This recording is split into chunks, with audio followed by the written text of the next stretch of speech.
Dito naman ako napalipad at napadapo sa May Pagataan Street, Quezon City, na malapit lang sa Siena College at Mayon Street, kung saan may tagong Chinese restaurant na nagsimula pa noong 1986.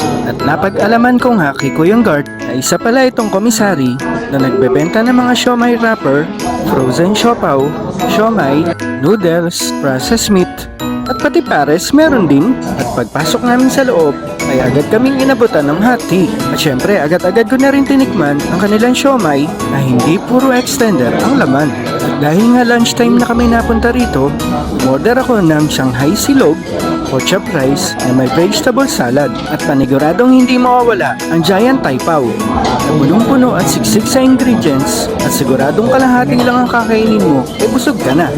At nang napa-amaze ako sa kanilang Shanghai, nalaman ko rin na nagde-deliver pala sila sa mga ilang sikat na fast food chain. Ang Jokwan Restaurant ay hango sa pangalan ni Sir Joseph Kwan.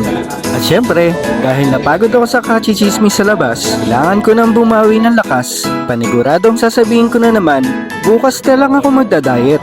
So kung ayaw nyo magpunta ng Binondo at makipagsiksikan sa maraming tao, i-search nyo na sa Waze at Google Map ang Jokwan Restaurant, 21 Pagataan Street, Barangay Manresa, Quezon City.